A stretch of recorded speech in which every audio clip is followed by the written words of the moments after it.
भगवान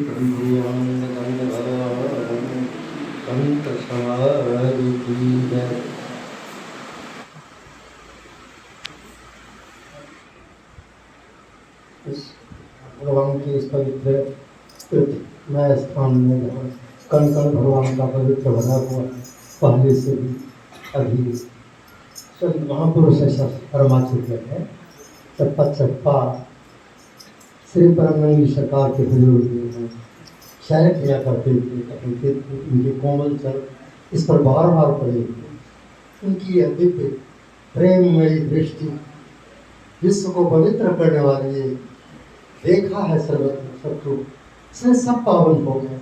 जहाँ तलक गुरु दृष्टि है तहाँ तलक नहीं पाप। नभ जल भू आकाश सब हो जाते हैं इस पाप। उनकी ये नयनों की विशेषता जिधर देख देते हैं पवित्रता भर जाती है। सबसे बड़ी पवित्रता का मोल है।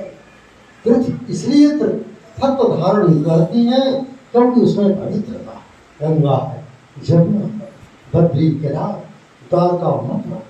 वो सभी महान तीर्थ इसलिए बने कि वहाँ महान पुरुष का प्रादुर्भाव, उनका चरण पड़ा और उनके प्यारे प्रेमी संतों का भी हजारों हजार संतों का आगमन हुआ। उन सबों ने उनकी कीर्ति गान किया। इसलिए यह स्थान तो बहुत बड़ा पवित्रता का केंद्र है। इसमें जो कोई इस स्थान पर भी बनाएंगे वह भी पवित्रता का ही केंद्र होगा, जहाँ संत महापुरुष अपने चरणों को ला करके अपने सवानी से इस तरह से हृदय में हमारे प्रेम अमृत श्रद्धा की वृद्धि कर देते हैं, हमारी भावना को उन्नत बना देते हैं, हमारे जीवन को भी उठाने की कोशिश करते हैं। उनके दर्शन से ही हमारा कल्याण होता रहता है। इसलिए हम लोग बड़भागी हैं कि ऐसे संत जन यदि एकत्रित दर्शन देते हैं उसकी तो बहुत बड़ी नहीं। संतों के दर्शन अमोघ दर्शनम। भगवान के जैसे भगवान से पहले संत हैं। राम सिंधु घन सज्जन धीरा चंदन तन और संत समीरा। मेरे मन प्रभु अस विश्वासा राम के अधिक राम के दासा।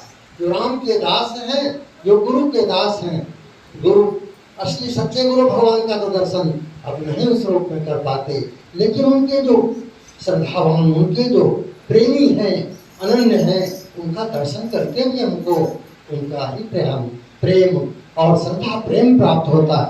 इसलिए सौभाग्य होता है ऐसे सभा की सत्संग सभा की आयोजन जो होता है यह बहुत महत्वपूर्ण है, बहुत अच्छी बात है। बुध मंगल में संत समागु जो जंगम तीर्थ राजू। ये चलते फिरते तीर्थराज हैं, जहाँ ऐसे हरि कथा गुरु कथा हो, जहाँ संत जन ऐसे महापुरुष उपस्थित हो जाए, उनकी उपस्थिति उस स्थान को तीर्थ प्रदान करती रहती है। इस स्थान को तो पहले ही तीर्थ स्वरूप बना दिया गया है। उनके संकल्प से ही, उनकी उपस्थिति से सब लोग समाधिस्थ होकर और बड़े बड़े उनके महान महापुरुष भी इस स्थान को दिव्य बना चुके हैं, दिव्य रूप दे चुके हैं। उनके भी बाद अभी भी जिन्होंने उनके चरणों में ही मन का लगाया है, ऐसे ही इनके दर्शनों से भी, इनके चलने से भी तीर्थ पवित्र हो और पवित्रता में पवित्रता लाते हैं, सदा पवित्र बनाने जा रहे हैं। इसलिए जो कोई भी ऐसे कार्य करते हैं, आश्रम निर्माण का कार्य, आश्रम निर्माण का मतलब जीवन को आध्यात्मिक बनाना, जीवन को ईश्वरीय प्रेम में ओतप्रोत करना। जो भी सांसारिक प्रेम है धीरे धीरे नीचे ले जाता है। जिस प्रेम से मेरा जमीर नीचे जाता है उस प्रेम से बचाने के लिए संतों का प्रेम काफी है। इनके चरणों से प्रेम होगा, हमारा जमीन ऊपर उठेगा, नीचे नहीं जाएगा। ये आजमाया हुआ सत्य है, ये व्यवहारिक सत्य है। आश्रम सत्य को प्रदर्शित करता है, डेमोन्स्ट्रेशन करता है। इसलिए आश्रमों का निर्माण जो तपस्या पूर्वक करते हैं, हमारे गुरुदेव सरकार ने कहा है, आश्रम तो विरक्त महापुरुष बनाते, कहते थे 12 साल तक जो विरक्त रूप में भ्रमण करेगा और अपने लिए कहते थे कि मेरे जैसा होगा, सिद्धि को प्राप्त करेगा और ब्रह्मलोक का अधिकारी शरीर रहते हो जाता है, वो फिर ऐसे आश्रम बनाएगा और वहाँ प्रेमी लोग उनका भी जीवन का उद्धार होगा। तो वो सब ऐसे महापुरुष थे जिन्होंने जो कुछ कहा है। और आश्रम वासियों का जीवन भी कहा कि तप में होना चाहिए। आज हम हिमालय में जाकर तप नहीं कर सकेंगे, वहाँ का वातावरण में हम सेट नहीं कर सकेंगे, अपना हम जीवन नहीं इसलिए महापुरुष हम पर करुणा करके हमारे आपके बीच में ही, हमारे आपके घरों के जैसे ही घर बनाया, ताकि इसमें हम रह भी सकेंगे और यहाँ पर बातें वही होंगी जो हिमालय में तो तपस्या करके होती थी। वहाँ जो साधना की जाती थी वही साधना इन आश्रमों के माध्यम से संभव है। इसीलिए आश्रम बनाए जाते हैं। आश्रम घर किसी का नहीं होता। जो भी श्रद्धालु हैं, प्रेमी हैं, सज्जन हैं, सुहृद हृदय के हैं, संत हृदय के हैं, उनका ये अपना घर है। उनको कोई नहीं रोकता, कोई नहीं कहता, लेकिन यहाँ उदंग विचृंखल संजनी यहाँ निवास नहीं कर सकते। इसलिए श्रद्धा प्रेम के लिए, भगवत प्रेम के लिए गुरु भगवान की कृपा से बना है और संत जनों का निरंतर आगमन होते रहने से हमारे जीवन को शुद्ध होने में देरी नहीं होती।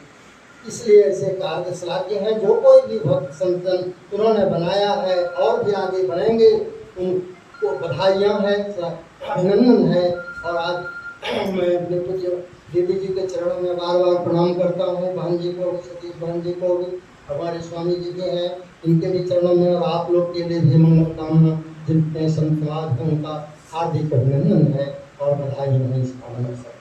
बोले श्री नंद निवासी भगवान की जय। श्री ब्रह्मन श्री महाराज।